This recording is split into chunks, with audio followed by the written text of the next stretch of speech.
Jean-Sébastien Girard. Bonsoir. Comment ça va? Enchanté. Ça va très bien, vous-même? Enchanté. Enchanté. Enchanté, je dis bonsoir, mais il est très tôt le matin. Oui, c'est Je ça. veux dire bonsoir. Oui, C'est correct, ça oui, rajoute oui. un certain tout à fait. bonsoir. Guillaume, tu connais Jean-Sébastien? De nom, mais pas, c'est la première fois qu'on se rencontre. C'est oui. Fait que c'est le fun. Fait que, Ben, nous trois, c'est la première fois qu'on se rencontre. Ouais. Ouais.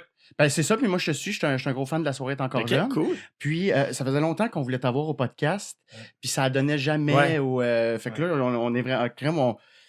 J'ai failli acheter un gâteau, mais j'ai pas eu le temps. Fait que, mais merci beaucoup Ben, d'avoir ça me fait accepté. plaisir. Donc, bienvenue à notre deuxième saison de Répète pas ça. Est-ce que tu es un peu au courant du concept? Oui, peu? ben, comme on fait souvent quand on est invité, on se fait comme une rafale de podcasts avant. Honnêtement, j'avais pas eu l'occasion de l'écouter, mais j'en ai écouté quelques-uns hier. Fort sympathique au demeurant.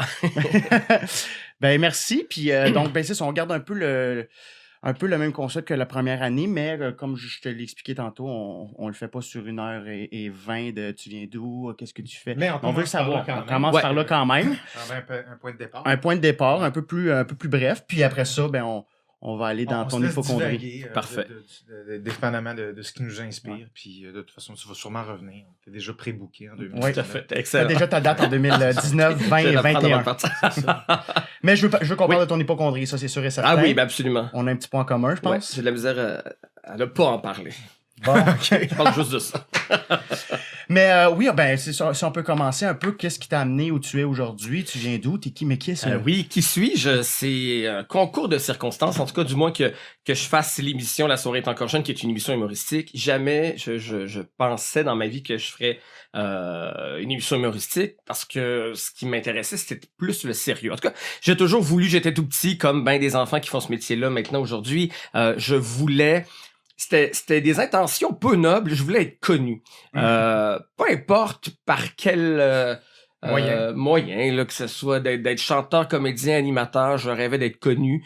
J'avais des calepins, je faisais semblant de signer des autographes. J'ai pas fini mon autographe très longtemps quand j'étais enfant. Est-ce que j'écris amitié? Est-ce que je fais un bonhomme? Est-ce que je fais une longue ligne avec 3 becs? C'est des occupations d'enfance. Je rêvais à ça. Et je me suis inscrit en théâtre quand j'étais au secondaire, dans l'option théâtre la dernière année. Puis pour moi, c'était juste un moyen comme un autre d'être devant la scène, d'être vu. Et je me suis vraiment mis à triper sur le théâtre pour vrai. Et là, c'était pas pour les mauvaises raisons. Je suis allé vers le théâtre pour des raisons de faille d'ego et de vouloir exister, mais j'ai découvert quelque chose qui m'a fait vraiment capoter. Alors, j'ai étudié en théâtre. Je suis allé au Conservatoire La Salle pendant mon nouveau collégial et j'ai fait un bac à l'UQAM en théâtre, qui est pas une super bonne formation. Là. Tu sais, il y a comme une... mais c'est vrai, tu sais, c'est rare qu'il y ait des gens qui sortent de l'UQAM qui deviennent de grands comédiens actifs. Souvent, ça va être des entrepreneurs, des gens qui vont essayer d'autres choses. OK. Je regrette pas cette formation-là parce que ça m'a apporté plein d'affaires. Puis je pense que la manière dont j'aborde aujourd'hui le travail, il y a de cette formation-là. Il y a aussi du rapport au jeu, au théâtre, mais c'est une mauvaise formation. Je pense, à l'époque, en tout cas, ça fait quand même longtemps, peut-être que ça a changé, mais j'ai pas été avisé que ça a changé, mais quand on va dans les écoles de théâtre, on fait plein d'auditions partout. Puis généralement, quand t'es juste accepté à l'UQAM, d'habitude, c'est un flag que c'était peut-être Ça pas sera pas super bon. T'sais. Et moi, j'ai été accepté juste à l'UQAM. T'étais pas très bon. Ben, j'étais pas très bon. Okay. Et donc, j'ai fait ce bac-là de 4 ans. J'ai comme trippé au début. Et plus ça allait, moins j'ai eu de fun. Parce que j'étais pas bon, effectivement, je suis pas un bon comédien. Et ça a été comme un deuil à faire parce que ça faisait longtemps que je voulais faire ça. J'étais content de commencer mon bac. Puis je me disais, mais je finis mon bac à 22-23 ans, je serais pas un comédien. Attends une minute, là. Ouais. Comment t'as eu... Qui t'a averti que t'étais pas bon? Je veux dire, le flash est arrivé. Parce que là, tu dis, oui, là, j'ai comme compris, comme un algorithme. OK, ça égale 13, c'était quoi ça? Non, mais il y a tout un processus, là. Puis t'es dans t'essaies de te faire croire que c'est pas ça. C'est parce que je me faisais dire par des profs que j'étais pas bon, t'as des évaluations, puis on me le dit, tu sais. Mais moi, j'étais dans le déni. Bon, la première fois, j'avais une note assez ordinaire dans un cours de mise en scène, puis la prof m'avait dit, hey, peut-être que, à moins que ça soit circonstanciel à mon cours, sais, t'as peut-être pas ce qu'il faut, puis peut-être pas... Wow. Ouais, direct. Oh, oui, non, c'est très... Puis l'UQAM, c'est réputé pour être peut-être la place la moins frontale. Là. Il y a des lieux dans les écoles plus spécialisées là, où des fois, ils te sacent dehors après une session si ça fait pas la job. C'est très exigeant comme formation, tu sais. Et là, donc, on me disait, ben, c'est pas ça. T'as peut-être pas ce qu'il faut. T'es pas dans ton corps. T'es pas dans... t'as comme une intelligence du texte, mais quand tu te mets dans l'espace, ça marche pas. Fais du sport, soit dans ton corps. Et là, évidemment, quand t'es sûr, parce que, bon, tu sais, t'as l'arrogance de la jeunesse à 20 ans, je ne connaissais rien. Moi, je sais que je suis bon, je sais que je vais être comédien. Je reçois ça, des commentaires comme ça, puis je me dis, ben, c'est elle qui comprend rien, c'est elle qui l'a pas vu. Et on se dit tout le temps, dans toutes les biographies de grands acteurs, il y a tout le temps un paragraphe pour dire qu'il y avait un prof ou quelqu'un qui s'est trouvé sur son chemin pour lui dire qu'elle allait pas être bon. Puis je me disais, ben, moi, ça va être ce prof-là. Mais ensuite, il y en a un autre, puis là, ben, là, tu te rends compte que... Et c'est ça qui est rushant, parce que quand t'es au secondaire, quand t'es plus jeune, ben t'es le meilleur. T'es le meilleur dans ton école parce que tout le monde est dans l'option théâtre juste parce que ils pensent qu'ils vont travailler moins fort puis ça les intéresse pas tant que ça puis ils ont aucune prétention d'être acteur. Fait que tout le monde est un peu veg. Moi, je suis super dedans puis effectivement, j'étais bon. Et là, je me retrouve dans une école où on est comme avec tous les bons de toutes ces écoles-là, puis je brillais pas particulièrement. Et ma dernière année a été vraiment l'enfer, parce que là, c'est vraiment l'année où je savais que, à force d'avoir entendu dire « t'es pas bon, tu seras pas ça », dernière année à l'UQAM, je savais que je serais pas un comédien, mais je l'ai complété pour moi, parce que c'était le rêve que j'avais. Je me disais, je vais au moins être allé au bout de ça. Et le deuil va être plus facile à faire, je pense, si je vais au bout de ça, parce que je vais pouvoir me dire, mais au moins, je l'ai essayé, je l'ai. Si j'arrête en cours de route, et si dans quelques années, je me dis, et si j'avais continué, est-ce que peut-être qu'il serait arrivé de quoi? Fait que j'ai continué ma dernière année, c'était... je me souviens de notre pièce de fin d'année qu'on avait faite au Théâtre La Chapelle. Ça avait assez bien fonctionné. On avait fait, je pense, 20 soirs. Et là, on a su qu'il y avait des supplémentaires. Et quand le metteur en scène nous a annoncé qu'il y avait des supplémentaires, tout le monde dans la loge criait, s'embrassait. Puis moi, dans ma tête, j'ai fait « Ah, fuck! » Puis là, je me dis « Mais non, ça se peut pas. » Et là, je rentrais entre mes scènes, puis je regardais l'horloge dans ma loge, comme « OK, il reste juste une heure. » Tu sais, t'as la chance de jouer, puis je regardais, il reste une demi-heure, comme si j'étais encore en train de travailler au Tigre Géant. Ça avait aucun rapport, ça. Fait que là, tu t'es dit, OK, le théâtre, c'est pas ça. Fait que, mais je savais pas, j'avais pas d'autres options. J'ai fini mon bac en théâtre et j'avais aucune idée. Avec ça dans la tête, ben, je dirais. Ouais. C'est long, hein? La première année, non. La première année, ça allait. T'es dans l'ivresse de deuxième année. Quand même, tu me dirais. Ouais. Tu me dirais un an de martyr. C'est quand même 1 an, 2 ans, 2 ans et demi, ce que tu dis. Mais c'est drôle, mais. Tu sais, si je fais psychologie de base, là, mais. Ça fait très psychopop, mais j'ai un rêve récurrent dans ma vie, puis ça fait. Hey, j'ai fini l'université en 99-2000, ça fait très longtemps. Puis j'ai encore un rêve où il me manque des cours, j'ai pas encore mon bac. Puis là, j'essaie de le finir. Puis... C'est un cauchemar, là, tu veux dire? Ben oui. Puis quand je dis récurrent, c'est pas une fois par année, là, c'est une fois par semaine. Puis là, je suis au travail, puis là, on me dit « Hey, tu l'as pas ton bac, il te manque encore un cours de Céno 2. » Puis je fais « Ah, fuck, faut que j'aille le faire. Où je peux le faire? Est-ce que j'ai mes équivalences? Ça fait 20 ans. » Puis il y a quelque chose de bien présent là-dedans encore. Je pense qu'il y a eu... Mais en fait, c'est ça, c'est que ça m'a... Tu sais, ça... Au lieu de me propulser, ça m'a vraiment éteint la fin de cette formation-là, parce que je suis sorti de là, je suis rentré là en étant sûr que j'allais devenir Roy Dupuis, puis je suis sorti de là en me disant, ben j'ai aucun talent, je suis rien, j'ai fait semblant, on m'a fait croire que j'étais bon avant de rentrer ici, puis je ne vaux rien.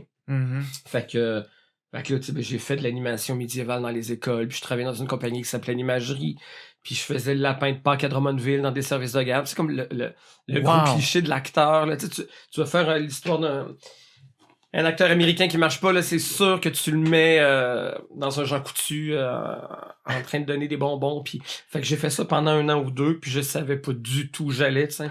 2 ans? Ouais. Wow! Hey, t'es comme assez endurant, hein?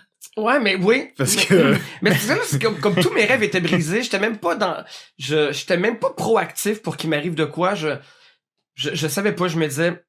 Peut-être que je pourrais travailler dans l'ombre, et c'est là que je me suis dit je pourrais peut-être devenir recherchiste. J'ai écouté une émission qui s'appelait Jamais sans mon livre avec Marie-Louise Arsenault. J'aimais beaucoup cette émission-là. Et j'avais vu passer dans le générique recherchiste, puis je savais pas trop c'était quoi au jeu. Je me disais je pourrais peut-être écrire, demander c'est quoi. J'aime quand même ce milieu-là, tu sais, c'est ce qui me passionne le plus.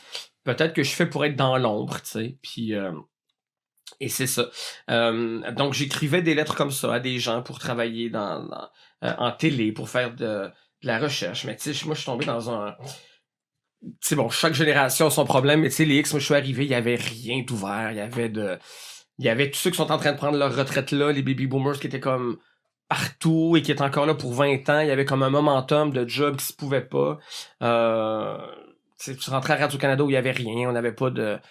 Aujourd'hui, vous êtes super entrepreneur, il y a le web, il y a toutes sortes d'affaires. Je sais pas que c'est plus facile, mais vous pouvez être proactif, essayer des affaires. Moi, si Radio-Canada me rappelait pas, j'attendais chez nous. Puis, s'il n'y avait pas le web pour faire des projets petits ben, je pouvais faire. J'avais pas de projet, qu'est-ce que je peux faire? Comme... C'est dommage parce que t'aurais pu te filmer avec ton soude de lapin aux Jean Coutu, ça aurait pu devenir viral. Ben, oui. C'est le genre d'affaires. C'est le genre d'affaires. Je viens de graduer de l'UQAM. Suivez mon Instagram, c'est quoi là? C'est ça ton diplôme, tu sais. Acteur en 1 sur Instagram à chaque jour, mon quotidien, tu sais, c'est... Ouais. Mais c'est ça, donc il y avait rien qui existait. Mais là, je suis devenu recherchiste pour la production de Jamais sans mon livre, et je me suis mis à faire ça. Et j'ai trouvé quelque chose, et je me suis vraiment attrapé, et j'ai aimé ça beaucoup, parce que je me disais, oui, tu sais, c'est mon intérêt pour la culture, pour tout ce que j'ai accumulé depuis le début. Je peux m'en servir. Je suis pas en train de travailler dans un garage, dans le sens que je suis pas à 2000 lieues de ma passion première. Puis je me disais, ben oui, peut-être qu'effectivement c'était ça. J'étais fait pour travailler dans ce milieu-là, mais derrière, puis je me retrouverais pas en avant. Puis et souvent, quand tu travailles dans ce milieu-là, il y a des recherchistes, il y a beaucoup de gens pas tout le monde, mais il y a beaucoup de gens qui prennent la recherche comme une salle d'attente pour être en avant ensuite, pour animer leur émission, pour devenir... Mais moi, je l'avais pas parce que... j'étais comme vraiment fragilisé parce que je venais de vivre par ma formation, où pendant 4 ans je me faisais ça, je suis pas bon, pendant l'année ou 2 où je faisais rien, là j'avais une job, j'avais un bureau, j'avais un fax à Radio-Canada, j'allais peut-être bientôt avoir ce qu'on appelait une adresse électronique, puis je me disais peut-être je vais être assez hâte pour en avoir une adresse électronique de Radio-Canada, tu sais. Fait que ça, c'était ton rêve à court terme, l'adresse à court terme, c'était d'avoir une adresse électronique, parce que j'étais stagiaire. C'est juste les vrais recherchistes qui avaient une adresse électronique, puis je faisais ça ben hot. Moi, j'avais juste le fax, fait que je recevais des CV d'artistes pour faire des dossiers. Sur un papier fax, qui était comme un papier très, très mince et glacé, puis quand je highlightais des trucs, ça devenait tout noir, fait que je perdais l'information. On dirait que je suis comme si j'avais 100 ans, mais c'est vraiment une autre époque. Et bref, je me suis mis vraiment à aimer ça. Et j'espérais pas autre chose. Je me disais, ben je vais faire ça toute ma vie. J'avais vraiment du fun à le faire. J'étais content. Et là, tranquillement, ben je me disais, ben je pourrais peut-être faire à quelques reprises des remplacements pour de la chronique culturelle. Je vois beaucoup de choses, je voyais tout. Ce que je faisais comme recherche, c'était de la recherche pour des magazines culturels. Fait que ça pourrait peut-être être le fun. Fait que j'ai commencé à faire des remplacements comme bon, l'émission des hôtels, des trucs, une émission qui s'appelait On fait tout du show business avec Catherine Perrin. Fait que je faisais des trucs comme ça. J'aimais ça, mais c'était pas une révélation. C'était pas comme ok, oui, c'est. Fait que moi je me disais, ben ça va être ça mon parcours. Je vais être essentiellement recherchiste. Je vais avoir cette forme de sécurité d'emploi relative, là, mais quand même, par rapport à être un acteur, je signais quand même des contrats d'1 an, puis j'étais comme relativement bien payé. J'avais été tellement traumatisé par faire le chevalier médiéval à 50$ par jour, je me disais, je veux avoir cette stabilité-là, puis en marge de ça, ben, je ferai des petites chroniques, ça sera le fun, puis... et moi, je faisais tout le temps des trucs super sérieux, je voulais avoir l'air d'un grand intello, puis c'était comme l'autre gros rôle que tu voulais, là. Ouais, exactement. Je serais pas un acteur, mais je vais être le sérieux, le sérieux, le brillant, le gros intello qui, quand t'arrives, il fait qu'il y a un regard sur les œuvres, il comprend quelque chose, puis même si c'est un peu gossant, parce que je voulais tellement montrer que j'avais un savoir, que j'avais étudié en théâtre, que si j'allais voir Brou, sûrement que j'essaie de faire un lien avec Tchekhov, avec comme ce genre de chroniqueur insupportable qui veut comprendre, faire comprendre qu'il comprend tout, puis que... Fait que j'ai fait ça pendant un bout, puis j'ai fait ensuite une émission qui s'appelait L'après-midi porte-conseil, une émission de radio d'après-midi animée par Dominique Poirier. Puis c'était vraiment un magazine d'intérêt, genre t'as une chronique de droit, une chronique comment recycler, une chronique... C'est vraiment une émission de service. J'étais recherchiste là-dessus. Et Dominique, elle me trouvait bien drôle dans le bureau. Je la faisais rire tout le temps. Puis elle dit, tu devrais faire une chronique où tu nous donnes des trucs genre pour conserver les patates ou... C'est vraiment une proposition épouvantable sur le papier, tu sais. Fait que je me disais, bof, ok, j'aime ça, faire un petit peu de radio à côté, les tu sais. patates, ouais, les patates. comme, d'après moi, ça devrait glisser vers le bon sens. Mais ça a glissé, mais comme... Ça a je glissé, le vois. Et glisser, ça slash déraper, genre glisser par là. Ou... Ben oui, mais je l'ai fait déraper, puis il arrivé que je donne le fun. Ben, puis j'ai réécouté il y a pas longtemps la première, puis là, je donne des conseils, je suis comme, Madame Poirier, faut vous demander souvent les patates, hein, pour pas qu'il y ait des racines, faut pas les mettre faut les mettre dans un endroit sombre, puis là, je réécoutais ça, puis je me disais, c'est génial. non, pas du tout. Mais est-ce que ça se voulait humoristique? Non. Non, c'est ça. Je l'ai transformé en humoristique parce que c'était pathétique, tu sais. OK. Puis là, je réécoutais ça, puis je faisais comme... Mais tu sais, je suis un gars de... Je sais pas, à l'époque, j'avais un gars de 33 ans qui donne des conseils, comment gérer ses patates, puis dans quel tiroir mettre ses oignons. Ouais. Je trouvais ça d'une tristesse. Je me disais, il faut qu'il y ait un deuxième degré. C'est complètement ridicule. Tu sais, sinon, je le fais une semaine, puis après, il faut que j'arrête. Je me sentais... C'est là que Chekhov s'en vient. Oui. C'est là que... Chekhov s'en vient. Ben non, c'était même pas le Chekhov. Ce qui est devenu, c'est que je me fais chier, je vais m'amuser, je vais me faire du fun juste pour moi, tu sais. OK. Fait que là, je me suis mis, tranquillement, là, tu sais, je me suis pas assis pour créer un personnage. Je me suis juste mis à niaiser, puis il est apparu quelque chose de complètement ridicule où je me mettais à faire des jokes, peut-être un peu grivoises avec Dominique Poirier. Fait que là, mes conseils, au lieu de devenir, je sais pas comment gérer votre épicerie, c'était comme comment vous choisir un bon soutien-gorge, Madame Poirier. Tu sais, j'avais comme des jokes de boule au deuxième degré un peu. Puis ça a comme vraiment dérapé un peu, tu sais. Mais c'est parce que tu as réussi à accéder ça en abandonnant une espèce de sérieux de dire là, je vais juste avoir du fun parce que je vais m'amuser, puis ben oui, exactement. Puis c'est complètement ridicule. Puis comme fait que je commençais à niaiser comme ça un peu. Puis ils ont aimé le ton, j'imagine. Ils ont aimé... Mais là, tout le monde aimait ça, tu sais. Ben, tout le monde, tu sais, ça restait très... dans la mesure d'une émission de service d'après-midi à la radio, mais il y a eu un mini buzz interne autour de ça, et je devais le faire comme quelques mois, puis là, ils ont dit, mais non, faut que tu le refasses un an, puis j'avais une chronique à chaque jour avec mes concepts, puis là, j'avais créé le personnage qui s'appelait Monsieur Truc, puis j'avais créé ma famille, j'avais maman Truc, ma sœur Truc, puis j'amenais ma mère qui venait donner la répartie, puis qui avait développé les mêmes cycles langagiers que moi, puis une espèce de bulle, puis je commençais à recevoir du courrier, des gens qui font comme, c'est qui lui, parce qu'on nommait jamais mon nom, tu sais. Puis là, il s'appelle Monsieur Truc. Puis les gens essaient de deviner c'était qui, mais ils pouvaient pas deviner, j'étais rien, j'existais pas. Puis là, tout le monde disait, c'est peut-être MC Gilles. Puis il y avait des concours qu'on avait lancés. C'est qui, lui, vraiment? Puis des gens qui étaient invités à l'émission, puis on veut le voir. Puis je recevais du courrier. Puis j'avais lancé un concours ridicule. J'avais fait tirer 1000 boîtes de petites vaches. Ça avait été un gros concours à Radio-Canada. Puis là, Radio-Canada m'avait demandé de faire une apparition dans un gala. Je me souviens pas trop quel gala du mérite de la radio et tout, puis que je sois derrière un panneau, puis que je fasse une animation en personnage de Monsieur Truc. Là, je suis comme, bon, là, c'est peut-être un peu trop. Je pense que, tu sais, comme le bon flash qui est comme un 2-3 minutes à la radio, c'est correct, mais je deviendrais pas un humoriste avec Monsieur Truc, tu sais. Fait que là, j'ai dit à la réalisatrice, là, je me suis mis tanné parce que les madames trouvaient ça drôle, je l'ai dit, parce que c'était comme des gens, tu sais, comme ma mère, ma tante trouvait ça drôle, mais moi, je me trouvais pas nécessairement si drôle. Fait que j'ai dit à la réalisatrice, là, je vais revenir au sérieux. J'aimerais ça faire des reportages, tu sais. Fait que... OK. Ouais, elle dit OK. Fait que là, je suis revenu dans mon... Puis là, je suis revenu parce que là, je me disais, le monde qui me trouve niaiseux, parce que je fais des chroniques complètement déjantées comme ça, je vais leur montrer que je suis intelligent. Parce que là, je suis encore à l'époque où je pense que si on est drôle puis qu'on est humoriste, c'est que forcément qu'on a rien à dire puis qu'on est épais, tu sais. Fait que je voulais prouver que je pouvais faire autre chose que des jokes. Là, t'as quel âge, là, dans ton histoire? J'ai 37, on va dire. Là, t'as quel âge? 43. OK. 35-36, on va dire. OK. Ouais. OK. Ouais.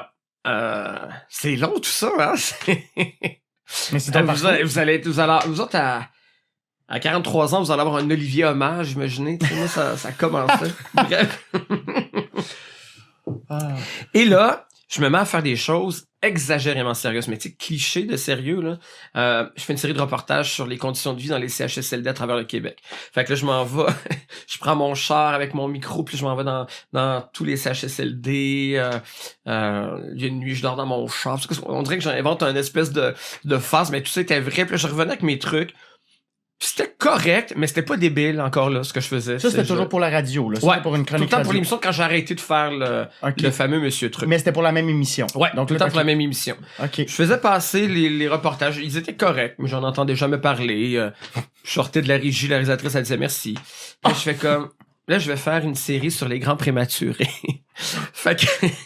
là, je m'en vais rencontrer des grands prématurés, tu sais, Puis là, tu sais, j'ai des madames qui montent son bébé, tu sais, les grands prématurés, c'est spectaculaire à voir, tu sais, ils sont comme tout poilus, c'est comme des animaux, là, puis ils savent pas que ça frappe l'imaginaire. Et quand tu te prépares, quand on soupçonne que tu vas donner vie à un grand prématuré, souvent ils te font visiter l'unité pour que tu sois habitué à voir à quoi ça peut ressembler un très grand prématuré, parce que c'est bien spécial. Puis là, moi, j'avais des madames, tu sais, qui pleuraient au micro, puis disaient, tu sais, moi, je me bats pour le garder, mais est-ce que je fais bien? Est-ce que c'est de l'égoïsme? Parce que probablement qu'il va être lourdement handicapé, puis là, pleurer. Puis j'étais comme, j'ai de la bonne radio, là, j'ai de la bonne radio. Puis là, t'étais dans ton élément. Là, je pensais être dans mon élément, tu sais. Fait que là, je reviens, je fais comme, hey, là, j'ai une madame, là, qui pense qu'elle a pas bien fait d'accoucher, mais qu'elle arrête. Puis, fait que je le passe, on fait comme, OK, merci, puis il se passe vraiment rien, tu sais. Puis là, Dominique, elle m'amène, l'émission finie, l'émission n'existe plus. Fait que, là, je me cherche d'autres jobs comme recherchiste et Dominique Poirier vient me voir, elle dit, ça a été super de travailler avec toi, mais elle dit, il faut que tu fasses de quoi de drôle dans la vie. Elle dit, tu le sais pas que t'es drôle, moi je te trouve extrêmement drôle, mais elle dit, ta carrière va marcher quand tu vas accepter ça. Puis là, je fais comme, ah oui, ok, je prends note, là, je suis sorti, je fais comme, ben, tu sais, je l'adorais Dominique, mais bon, c'est une madame de 50 ans, tu sais, qui aime les jokes d'Éric Salvaille à l'époque, puis ben, en tout cas, l'humour d'Éric Salvaille, grand public, là, puis je faisais, ben, ok, tu sais, elle pense ça, mais non. Parce que, juste pour comprendre, parce que l'humour, c'était pas, consciemment, pour toi, c'était pas comme une voix que jamais souhaitable, tu te voyais pas drôle ou tu trouvais que c'était pas valorisé? Je me voyais pas drôle, je me voyais niaiseux, tu sais, moi, je sais que tu sais, mais niaiseux, tu sais, oui, je suis un cabotin, je suis quelqu'un qui... puis je le sais que je l'ai toujours été, mais jamais pour moi, ça avait une certaine noblesse ou un capital d'intéresser plus que ma meilleure amie puis ma mère. Tu sais, oui, dans un party de Noël, je suis le fatigant qui parle fort puis qui a tout le temps des réactions qui... Mais t'étais-tu drôle en théâtre à l'UQAM? Est-ce que tu faisais non, mais je faisais juste des trucs dramatiques. Moi, c'est un acteur. C'est ça, j'étais un acteur, moi. Mais souvent, les gens, comme il y avait Josiane Aubuchon à l'École nationale de l'humour qui avait fait Saint-Hyacinthe, l'école de théâtre, puis souvent, les humoristes qui finissent par venir à l'école de l'humour, qui étaient en théâtre, se faisaient dire « Hey, tu joues du dramatique, puis même là, on te trouve drôle. » Ah oui. C'était ton cas, ça? Ouais, non, même pas. Non, tu sais, quand tu dis rien, là, j'étais pas drôle, j'étais pas sérieux, j'étais juste... Il se passait rien quand on me voyait puis que je jouais, tu sais. Tu faisais ta pièce de théâtre, puis le metteur en scène disait « Merci. » Merci. Comme, c'est ça. Et donc, mais oui, tu sais, donc, mes amis, tout le monde me trouve super drôle, mais, tu sais, on a tous un mononcle qui est drôle à Noël, là, mais c'est pas une raison pour qu'il en fasse un métier. C'est vrai. Pas nécessairement de valeur, là. Mais non, exactement, tu sais, puis c'est ça. Puis, moi, même si, comme consommateur, j'ai toujours beaucoup aimé l'humour, j'étais petit, j'allais tout voir. Ma génération, à moi, d'humoristes un peu plus vieux, m'intéresse pas encore beaucoup, à part des Louis-José Hood ou quelques exceptions. Il y a eu comme une période où j'ai arrêté de m'intéresser comme spectateur à l'humour parce que je trouvais que cet humour-là se ressemblait, que tout le monde avait les mêmes thèmes, les mêmes affaires, les mêmes sujets. J'ai complètement arrêté de voir l'humour. Et là, j'en parlerai après, puis il y a toute cette nouvelle génération-là qui me fait capoter. Puis on se fait un devoir à la soirée de les avoir parce que c'est comme... Je sais pas d'où vous sortez, mais en tout cas... Bref, tout ça pour dire que là, il y a Marie-Claude Bocage qui a le mandat, c'est une réalisatrice à Radio-Canada qui a le mandat de réaliser une émission d'été qui va être 8 vendredi soir, 1 heure. Une émission d'été que personne ne va écouter, qu'on va faire comme... et c'est La soirée est encore jeune. On est en 2012. Fait que là, elle dit, viens prendre un café avec moi. Elle dit, moi, j'écoutais tes chroniques de Monsieur Truc, là, puis je trouvais ça complètement débile. C'était tellement irrévérencieux. Ça se pouvait pas ce que tu disais à Dominique à Radio-Canada. Il y a comme un niveau... puis tout le monde trouvait ça drôle. Je comprends pas, tu sais, que tu pouvais dire ça, que tu pouvais faire ça. Elle dit, on a une émission avec les gars du pornographe. je connais pas le Spornographe, j'en ai entendu parler, mais j'ai jamais écouté. Encore à ce jour, j'ai jamais écouté un épisode du Spornographe parce que ça parle de sport, puis ça m'intéressait pas. Puis ces gars-là, je les croisais dans le corridor, ils me disaient même pas bonjour, je les trouvais pas particulièrement sympathiques. Pour moi, c'était comme les fraîchis du 13e étage, les gars du Spornographe. Fait que puis à la limite, je sentais qu'ils me jugeaient, ils devaient se dire c'est le gros quétaine qui fait des niaiseries à l'émission de Dominique Poirier, parce que je suis tout le temps un peu parano, moi, puis je pense tout le temps que c'est ça. T'es un peu parano? Moi, je suis super parano. Quand je reçois un compliment, je fais comme OK, me trouves-tu vraiment hot ou il est en train de me trouver cave ou si tu ironique ou je t'invente des scénarios là. Ah ben oui, je suis tout le temps ouais. On va en parler. Les scénarios du pire, tout le temps Et donc je fais comme ben oui, j'ai rien intellectualisé, là, c'était une gig de 8 semaines et le concept c'était que je me promenais dans la rue pour faire comme des vox pop rigolos, tu sais, des vox pop un peu on fait le pilote, puis il y avait Fred Savard à l'époque, Olivier et Jean-Philippe qui sont en studio, devant une dizaine de personnes dans le public. Moi, je les vois pas, je suis pas avec eux. Puis je fais je reçois des invités comme sur le trottoir, puis là encore, là, je me trouve pourri, je fais comme non, ça sera pas ça. Fait que je suis tellement lourd quand je raconte ma vie, je me rends compte comment je suis lourd. Fait que là, je vais voir Marie-Claude. Je suis comme merci pour l'invitation, mais ces gars-là sont même trop forts. Il y a une répartition des lignes, ça fait des années. Après ton premier Vox Pop, t'as dit ça marche pas. On avait fait un pilote en fait. Okay. Fait que je me disais, on n'est pas encore en onde, je le fais pas, je pas rapport, je suis pas drôle. Fait qu'elle fait une sorte de questions, c'était super drôle, ça marche. Une belle confiance en toi. Oui. Et je fais comme non, tu sais, je peux être recherchiste pour ce show-là si tu veux, mais non, tu sais. Mais attends, c'est fou parce qu'habituellement, c'est comme si quelqu'un vient de voir le réal ou écoute, ça marche pas. T'essayes de faire, OK, attends, je vais vous... Ouais, moi, toi, c'était le contraire. Tout de suite, tu tires la plug. Non, je pense que... Ouais, je tire la plug, puis je me dis tout le temps, ben... Tu sais, plutôt que de me dire, si quelqu'un, comme toi tu dis, là, quelqu'un me dit, c'est pas tout à fait ça, de me dire, hey, il se trompe probablement.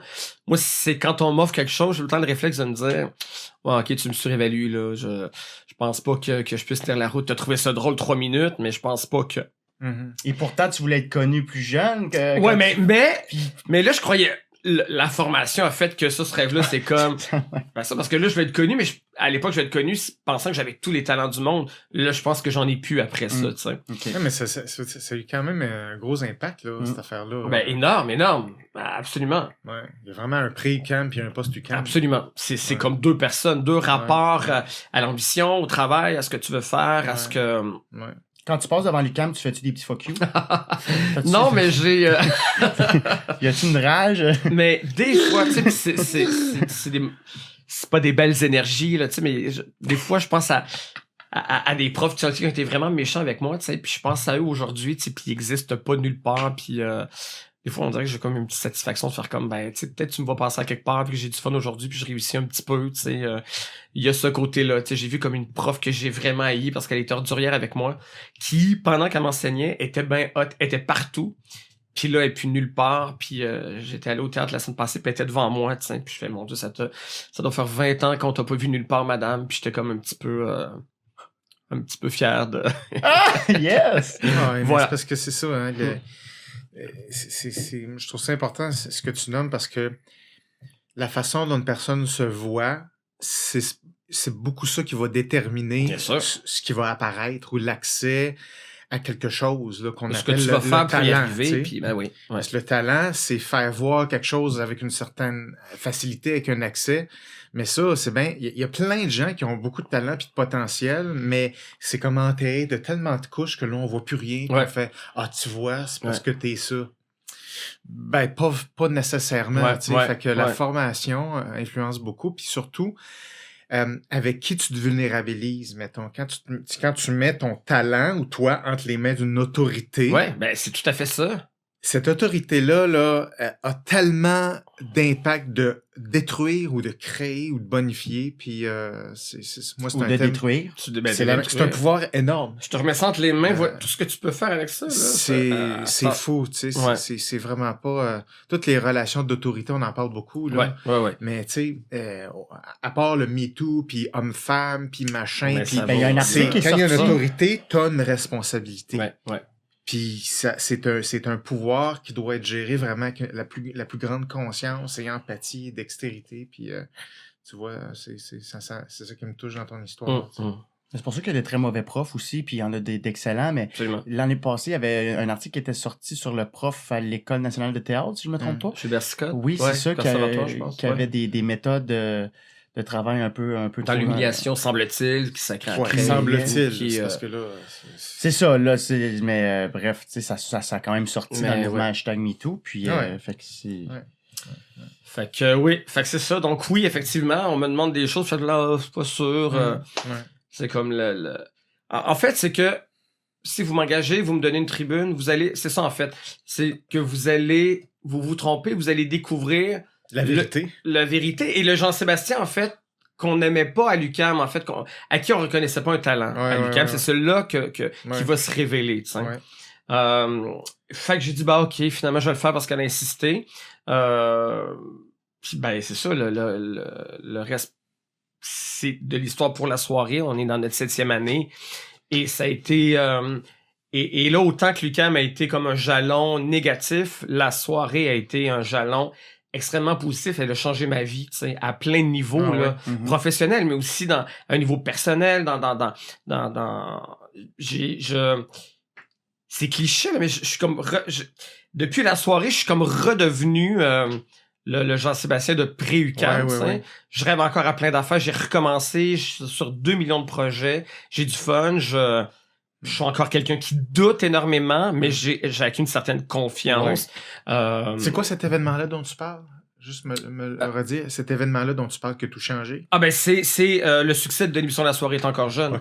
C'est donc, j'arrive là à cette émission-là. Encore là, je veux pas le faire. Et les 2 premières années, je le fais. J'ai du fun, mais c'est un succès assez confidentiel. C'est une émission très nichée. Il y a tout le temps 10-15 personnes qui viennent, c'est les mêmes, je les connais par leur nom, c'est Félix, qui a la casquette noire, qui est à l'UQAM, puis tu sais, comme, ça devient, puis là, t'as des groupies qui connaissent nos références et tout, mais ils sont là, on aurait pu les recevoir ici, tu sais, mais ils tripaient solide, là. Et là, on nous dit, flairant ce petit succès-là, on vous passe d'une demi-heure, elle a fait 4 heures en direct, dans un bar, on essaie ça. Fait que... je fais OK, mais notre première fin de semaine, ça a été une catastrophe. Tu sais, parce que, on n'avait jamais fait de direct, parce que l'émission du vendredi était super packagée, léchée. Il y avait plein de segments, il y avait des sketchs, il y avait des fausses pubs, il y avait 2 invités, il y avait le bêtisier d'Olivier, le billet de Fred, 3 interventions de moi dehors, puis un stand-up d'ouverture. En 52 minutes, en fait, parce qu'il y avait des nouvelles. Là. Écoute, ça crépitait chaud là, ça arrêtait pas. Là, on arrive, on s'assoit autour d'une table, puis on est là pendant 2 heures. Ça a pris quelques semaines, mais pas tant. Et là, on se disait, on va voir personne aussi, parce que le bar, il y avait 150 personnes. Fait que là, j'écrivais à mes amis, hey, c'est notre première fin de semaine, pouvez-vous venir? Puis peut-être pouvez-vous venir l'autre après. Je ferai pas ça toute ma vie, là, mais juste pour qu'au moins on entende. Puis tu sais, des fois, on réécoute le premier épisode, puis il y a comme personne dans le bar, puis là, tu fais une joke, puis t'entends comme « Ha ha! » Dans le fond, t'as comme un gars qui vient de la trouver drôle. C'est complètement fou, tu sais. Et il s'est passé de quoi entre donc la rentrée de cette première année-là et Noël. Quand on est revenu après Noël, c'est là que les billets ont commencé à être introuvables. Il y a eu un grand froid en février. Là, il y a eu des moins 40 et puis il y a du monde qui faisait la file dehors à partir de 12h30, 1h. Et cette file-là existe encore. Et puis, donc, et de ce show de radio-là, puis à chaque fois, on se rend pas compte, on est devenu pendant 3 ans une émission de télé. On a fait 3 ans un show à RTV. Avec cette émission-là, on a fait 6 Corona.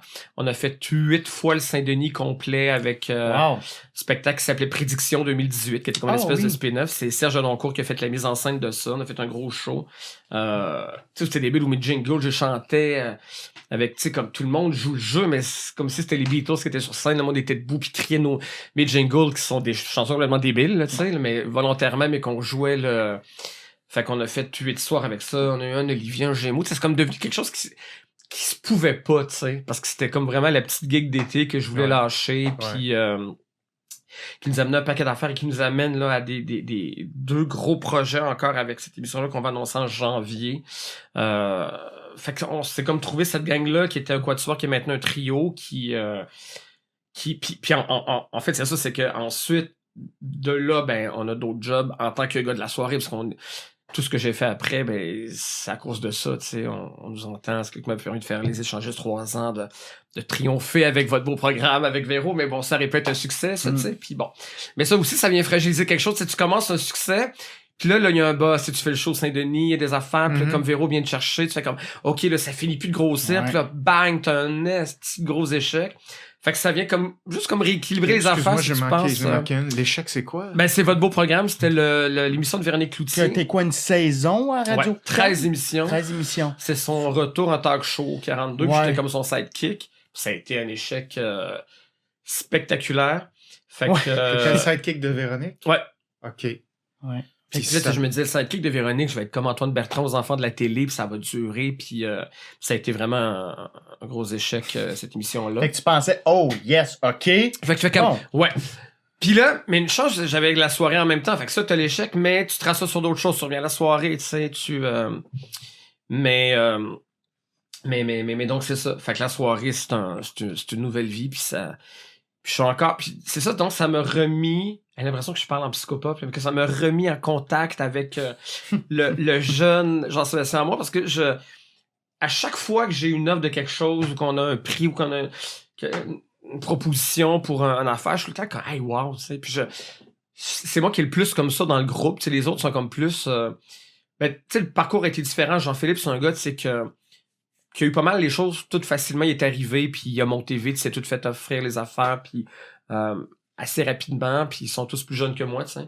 Fait que moi, j'ai un rapport différent avec ça. Fait que je suis comme celui qui tripe vraiment, puis tu sais, on nous offre un méga show à Juste pour rire. Je suis comme, ouais, on a-tu le temps? Je suis comme, ben non, arrêtez, on fait un grand événement Juste pour rire, ça va être débile, on le fait, let's go. Puis toi, t'es le tripeux de la gang qui fait, on le fait, là, tu sais. Puis souvent, les choses, on les fait à cause de moi, parce que tu sais, des fois, c'est dans des détails, là, je sais pas, les gens viennent nous voir, prennent des selfies, puis ils nous demandent des autographes à la soirée sur des napkins. Je suis comme, ben oui, ça prend pas, il faut qu'on ait des objets, tu sais. Je suis comme, ouais, j'ai appelé la direction, j'ai dit, je veux des cartes postales, là, les gens nous appellent, ils veulent avoir quelque chose pour le 30e de leur ami, le mariage. Je prenais des cartes postales. C'est pratiquer tes autographes. Ben oui, c'est ça, on fait ça avec quelque chose.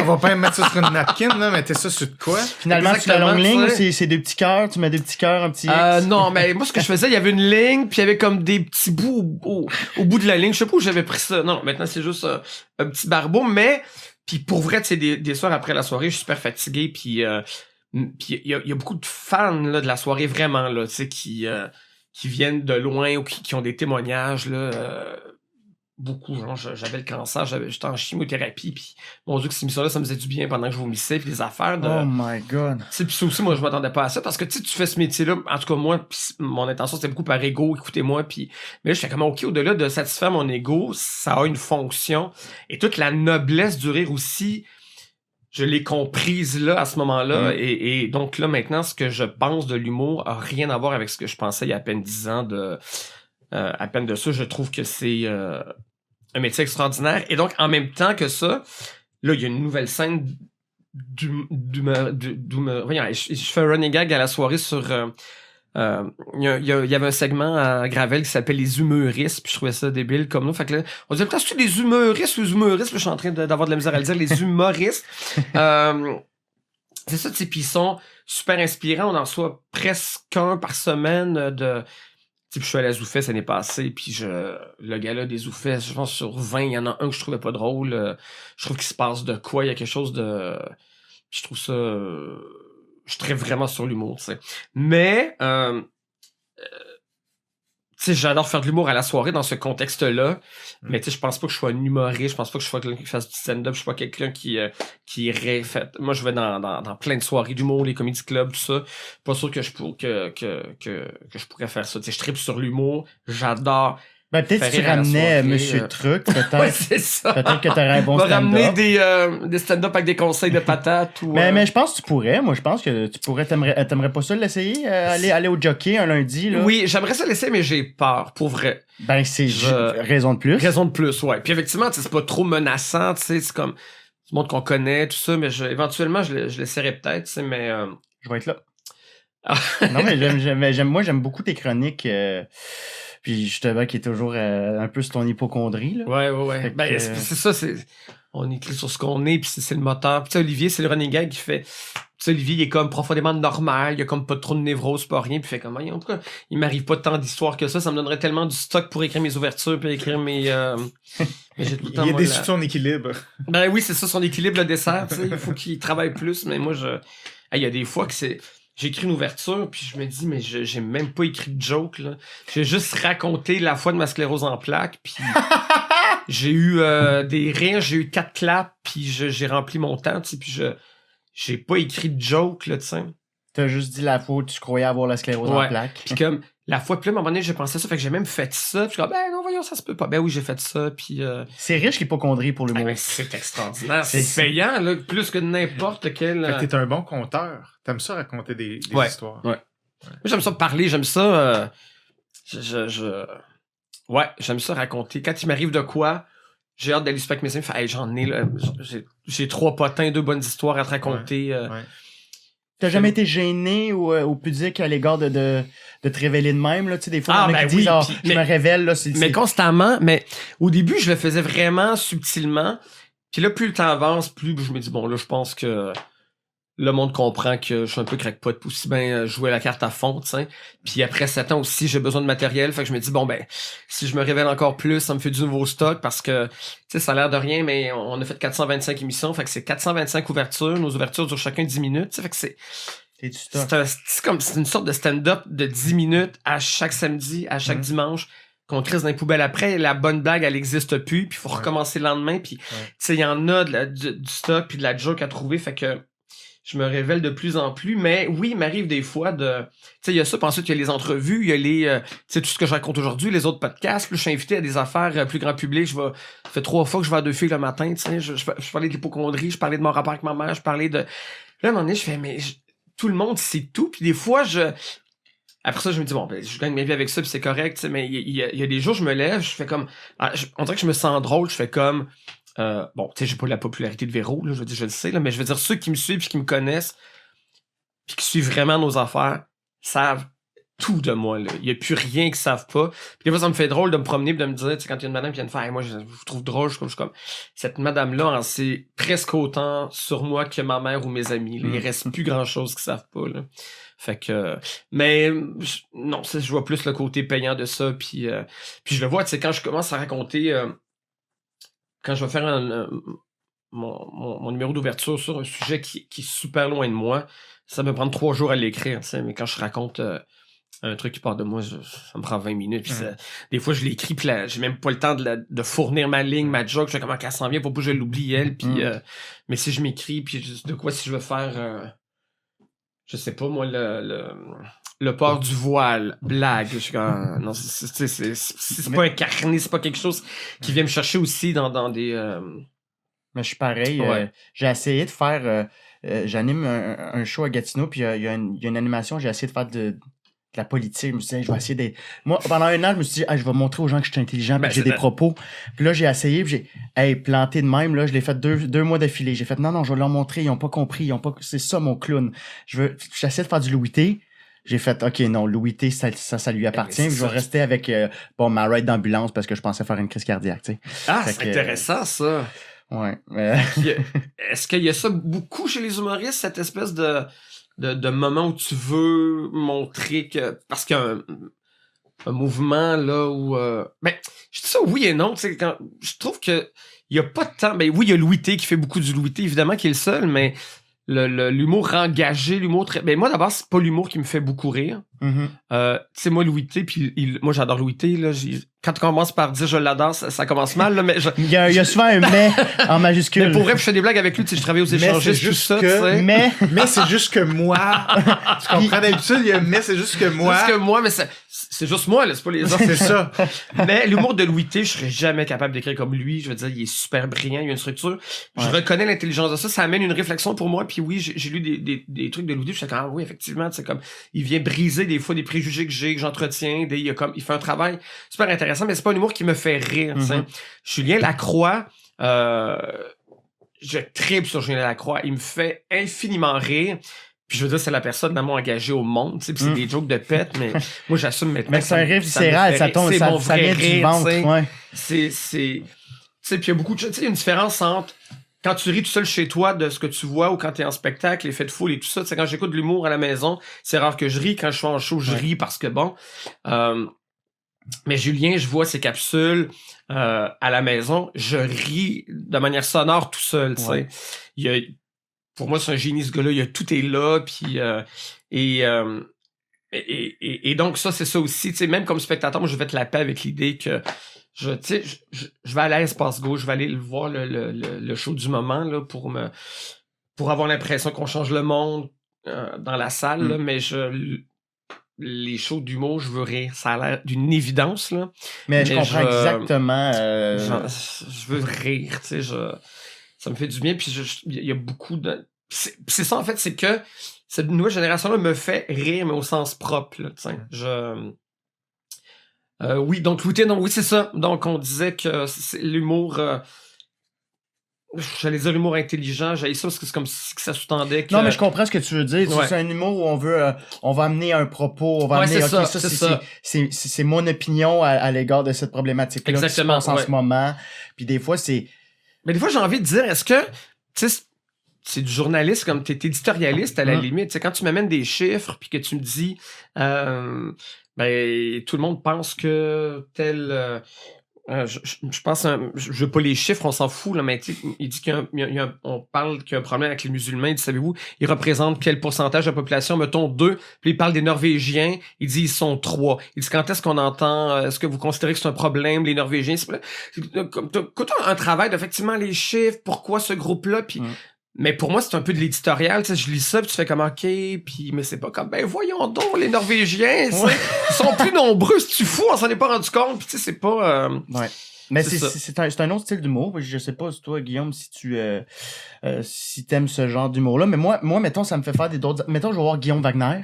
Moi, je capote. Ouais, mais lui, mais c'est un bon exemple, ça. Tu sais, Guillaume Wagner, j'avais été voir Trop Humain. Puis tout de suite après le show, je suis parti chez nous écrire. J'ai fait, faut que j'écrive. Mon Dieu, je suis donc bien inculte, je suis donc bien cave. Faut que j'aie un propos comme lui. OK, let's go. Là, j'arrive chez nous. J'ai fait, ben non, c'est pas pour moi. Moi, je trouve que j'ai fait, ben non, je serais pas un Wagner. Excellent exemple. Puis c'est l'exemple auquel je pensais pas, là, mais parce que je polarise les deux, mais lui, tu sais, j'avais vu son show unique au Mobilo, pas cette année, l'autre année, je pense. Puis je trouvais ça tellement habile parce que oui, il y avait ce rire-là, puis il joue avec toi, tu sais, comme là, et tu sais, comme il te fait rire de tes propres préjugés, de tes affaires, puis là, tu ris comme au premier degré de ça, puis après, ça, il prend une twist pour te faire comprendre que t'étais un peu cave d'avoir ri de ça, puis tu fais comme, ah fuck, ok, ouais, fait que dans le fond, tu dénonces, puis il te prend une twist, il te renvoie de quoi en pleine face. Fait que là, ça marche, tu sors, t'es un peu bouleversé, mais t'as ri, il est très, très habile. Tu ris autant que tu réfléchis. Ça, je trouve qu'il est en plein milieu. Lui, Adib Al-Khalidé aussi m'impressionne beaucoup dans ses propos, mais aussi comment il joue. Il y a des beaux act-out. Mais bref, mais je pense que tantôt, t'as demandé, puis je pense que tous les humoristes, un moment donné, sans généraliser, mais je crois qu'on a tous une étape où OK, non, une remise en question de est-ce que c'est ça mon style, est-ce que je devrais pas être plus intelligent dans mes propos. Tu sais, tout le monde se pose des questions, je pense, dans n'importe quelle sphère de la vie, c'est normal puis là, après ça, tu fais OK, ben non, je vais retourner à ce que je suis. Peut-être un peu aussi avec ton Monsieur Truc, tu sais, que tu faisais je veux pas faire d'humour, c'est pas noble. Finalement, t'es revenu avec la soirée. Tu sais, ce que je fais à la soirée, c'est Monsieur Truc, là. Je veux dire, je commençais juste à développer mon personnage comique, tu sais, puis qui était, en fait, probablement si je m'étais assis pour me trouver un personnage comique, j'aurais jamais rien trouvé. Mais là, c'est parti du fait de, je vais être trash un peu avec Madame Poirier, je vais parler de la grosseur de ses bonnets de soutien-gorge, puis avec... Puis, ah oui, c'est ça, j'avais créé comme... il était un peu décalé, tu sais, comme il y avait des vieilles expressions, il y avait des... Pour vrai, puis là, je veux pas parler de mon personnage comme si c'était Hamlet, là, puis que encore le lien. Mais non, mais c'est ça, on dirait que c'est Michel Tremblay puis qui parle d'Albertine, là, c'est comme toute proportion gardée, mais je pense que la création de mon personnage, c'est beaucoup fait, là, tu sais, avec des références du passé, avec... Et ça... Et beaucoup les névroses, on en parlait tantôt, tu sais, et ce que je trouve formidable dans ma vie, puis qu'il y a comme une forme de revanche, c'est-à-dire que, tu sais, je pensais ma vie être différente à plein de niveaux, tu sais, que je trouvais que j'avais comme des lubies, des comportements, des intérêts pour des choses ou des manières de penser. C'est rien, personne qui pense de même, t'es-tu débile? Puis c'est comme, tout ce qui m'a fait trouvé weird puis pas à ma place dans ma vie, mais c'est devenu mon fonds de commerce, tu sais, puis ça aussi c'est intense pour toutes les raisons qui fait que je sais pas, à l'école ou plus jeune, j'étais comme un peu à part, mais c'est la raison pour laquelle maintenant il y a des gens qui m'aiment, tu sais. C'est ça qui est fou, tu sais. Mais j'ai une question. Est-ce que parce que moi, souvent, j'ai des façons de réfléchir ou de penser des trucs, puis je l'ai pas exploité jusqu'à très récemment parce que j'étais comme, ben, tout le monde pense comme ça. Est-ce que ça t'est arrivé ou Constamment. T'arrives-tu toi aussi, Guillaume, tu fais, moi, je pense de même, ben, tout le monde pense de même, puis après ça, tu le dis à voix haute à tes amis, puis ils sont comme, Alex, Ça fait comme t'as un effet comique, c'est ça. Faut que t'en parles, là, parce que personne pense de même, là, moi, je me souviens quand j'étais jeune, pour m'endormir, sinon je décédais dans mon sommeil, fallait que je tape, ça, c'est un très gros toc, là, fallait que je tape 3 fois, donc pour un total de 9 fois sur ma boiserie. 3. Pour vrai? Avant de me coucher, sinon je décédais. Ben, c'est ça, c'est des tocs, mais il y en a plein, tu sais, mais non, effectivement, c'est pas tout le monde qui fait ça. Mais c'est ça qui est le fun. Ben attends, là. Moi, je te l'apprends, oui, c'est ça. Ben là, faut que tu me back, là. Oui, non, mais trucs, des affaires. Vas-y, là, dis-moi ce que tu fais de weird. Écoute, Aide-moi. J'en ai compté. C'est drôle que tu parles de ça parce que j'ai comme. Ben, je veux qu'on en parle. Oui, de l'hypocondrie. S'il te plaît. Oui. Et tu sais, ça, j'en parle beaucoup. Puis je pense qu'il faudrait en parler. Oui, j'en parle dans 30 secondes là, pour juste amener ça que. Tu sais, au début, je pensais, bon, de parler d'hypocondrie, c'est juste dire, hey, l'autre jour, je pensais que j'avais le cancer, finalement, ça l'était pas. Puis je me rends compte que ça a comme des répercussions dans plein de sphères de la vie. Puis c'est beaucoup plus vaste que juste de raconter la fois que. Et, tu sais, comme je racontais cette semaine, tu sais, comme à la névrose pop, j'en parlais à la soirée cette semaine que quand j'ai peur d'avoir une maladie, je promets 100 piastres, tu sais, à la cause. Tu sais, comme, tu sais, je suis pas croyant, là, mais j'ai l'impression que c'est des reliquats d'enfance. J'avais une tante qui était religieuse puis qui disait promettez 50 piastres à Marguerite Bourgeois si vous voulez obtenir une faveur. Tu sais, fait qu'on dirait que c'est comme resté. Si j'ai peur d'avoir un problème de cœur, l'autre jour, tu sais, je suis allé à l'Institut de cardiologie de Montréal, j'ai passé tous les tests parce que j'étais sûr de faire une crise cardiaque. Et là, en venant, je promettais comme à l'univers 100 piastres. Je me disais, je donne 100 piastres à la Société canadienne du cœur, des maladies du cœur, si tout va bien. Fait que là, tout va bien, je charge, j'envoie mon chèque, tu sais. Puis, ok, tu le fais. Ben oui, je le fais parce qu'après, je me dis, si je le fais pas, je vais être puni. Là, je vais l'avoir après. Oh my parce God. que Dieu a Oui. fait... Hey, Ben attends ouais. une minute, là, lui, dans son dossier... l'univers. Chaque fois que j'y sauve le cul, Ouais. Ça, tu le fais il paye pas. pas ses billes pantoute. Non. Te le donner, le cancer. Ouais, j'étais allé à l'Institut, puis il demande après si tu veux faire un don à Ben, l'Institut. tu fais en crise, le don. Je l'ai pas fait, moi. Ben non, il faut le faire. Ben, je vais le faire, me retrouver le papier. Toi, t'es fini. Je fais de l'arythmie depuis ce jour. Et puis ça, je trouve, tu sais, le marketing de ça, ils attendent pas un an, là, tu le reçois, là. 2. C'est tout de suite, puis là, t'es encore dans l'ivresse d'être bien, d'être sauvé. Tu fais comme, hey, moi, je suis correct du camp, mais il m'a tellement aidé ceux qui ont pas eu ma même chance, puis donc, ça en est un exemple, tu sais, de dire, puis là, je dis dans la salle, puis là, c'est ça, je développe ça en disant, puis comme on est à la radio, les gens voient pas, je dis, ben, je suis pas niaiseux, là, tout le monde fait ça, ici, promet de l'argent. Ah oui, tout le monde fait ça, tout le monde a levé la main, mais il y a personne qui a levé la main, tu sais. Puis je joue beaucoup sur on est tous comme ça, tu sais. Ouais. Et donc, de donner de l'argent, fait que donc, à la fin de l'année, tu sais, moi, j'ai tellement de stock parce que t'envoies plein d'affaires, là, tu sais, quand tu commences à donner une fois à la sclérose en plaques, tu t'envoies des cartes, des timbres, des 5... Moi, tu sais, mon tiroir à débarras, là, écoute, là, j'ai des étiquettes cadeaux avec des poumons, y a rien qui m'envoie plus, tu sais. Fait que, tu sais, juste ça, tu fais comme au-delà de ça, c'est un potentiel comique de raconter que c'est débile, alors que avant, je me disais, mais je comptais ça à ma mère, là, que je faisais des promesses d'argent pour mes maladies, mais jamais je dirais même ça à un meilleur ami, puis je fais comme, ben, garde, c'est du matériel payant, je suis comme... Puis rendu là, ben, le monde va me trouver plus touchant ou juste plus cave, tu sais, mais oui, non, mais écoute, l'hypocondrie, c'est de haute sphère, tu sais, tout le monde est... Très peu de personnes se fichent vraiment de leur santé, puis c'est normal, là. Il y en a qui sont comme la plupart. Il y en a qui Ah sont oui, non, mais calés. oui, mais il y a l'inverse, je me souviens pas du nom, mais il y a vraiment un terme médical qui est le contraire d'hypocondriaque, c'est-à-dire qu'ils se fichent ils ont aucun rapport à leur corps ou à la maladie. Mais tu sais, la moyenne des gens sont comme normalement inquiets, mais moi, je pense que c'est ben moi, tu sais, j'ai fait des thérapies pour ça, j'ai consulté, c'est vraiment... c'est grave, là, il y a des périodes de ma vie où ça m'empêche de fonctionner vraiment, là. J'ai déjà failli annuler des voyages, des affaires dont je rêvais, puis... tu sais, la sclérose en plaques, j'en parle parce que ça a été la chose qui a été la plus récurrente. Puis quand tu regardes dans Wikipédia, hypocondriaque, la définition, c'est peur immodérée d'une maladie, en particulier le cancer et la sclérose en plaques. Fait que fait que je me disais, OK, je suis pas trop débile, là, la sclérose... C'est écrit où, cette définition? Wikipédia. En particulier, le cancer à la sclérose en plaques. C'est niché. Il paraît que semble-t-il que chez les hypochondriaques, c'est comme les 2 pathologies qui feraient le plus peur. J'aurais pensé le cardiaque, moi, en premier lieu. Ben oui. Cancer. Cardiaque, Mais cancer. non, mais la sclérose en plaques, c'est... Sclérose en plaques? J'en viens pas. Mais moi, je pense que c'est l'aspect, en tout cas, moi, en tout cas, c'est ce qui me fait peur, c'est l'aspect chronique, l'aspect de la chose dont tu te sors jamais vraiment. Le cœur, ben, tu sais, tu peux avoir des pontages, tu peux être remis à neuf, tu sais, entre guillemets. Ouais, mais quand ça frappe, c'est pas le fun. Non, c'est pas le fun sur le coup, mais moi, tu sais, c'est comme le long terme, c'est d'être amputé d'une espèce de... Ouais. Je dis de légèreté que j'ai parce que je suis en santé, j'ai 0 de légèreté, là. Mais comme une petite partie de moi qui pense que ça reste quand même juste théorique, être malade, parce que je touche du bois, je l'ai jamais vraiment... Tu sais, là, je cherche du bois être en plastique, mais tu peux... Une maladie pour vrai, là, tu sais. C'est ça. Puis, voilà, donc... oui, la sclérose en plaques, ça a été... j'ai commencé à avoir des engourdissements dans une jambe, évidemment. C'est tout le temps comme ça que ça commence. T'es assis dessus. Mais comme je suis tout le temps super mal assis, puis je fais pas de sport, je suis tout le temps mal assis, fait que je vais voir le docteur.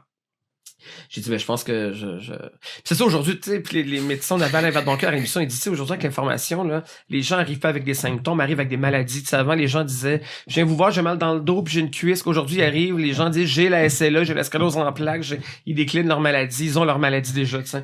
Fait que j'ai dit, moi, je pense que j'ai la sclérose en plaques, là, mon médecin part à rire.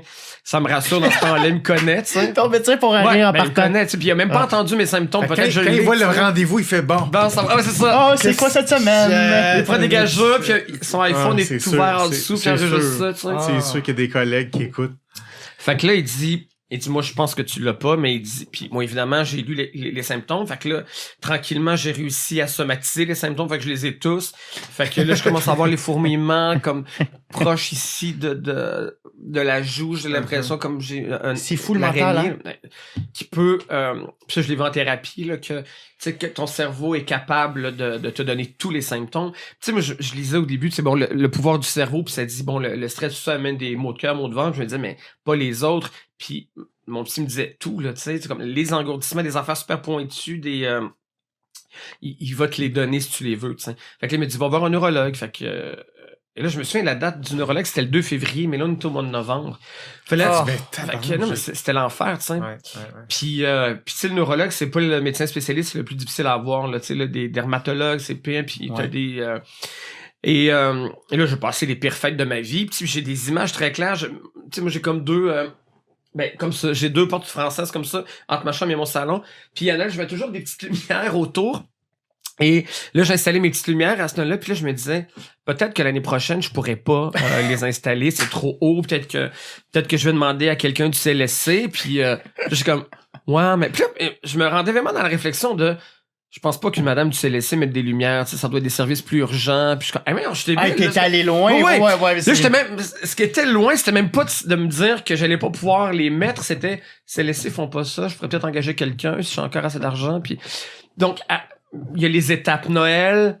Noël, c'est ça, c'est une étape, j'arrive, puis je fais comme tout le temps, hey, je vais encore vivre un autre Noël, là. Je suis content, mais j'étais sûr que je me rendrais pas encore là. Tu sais, quand je sors mon arbre de Noël, je me dis dans quel état je vais être l'année prochaine. C'est quand je descends mon air climatisé, est-ce que je vais la remonter l'année prochaine ou est-ce que... Il y a tout le temps ça.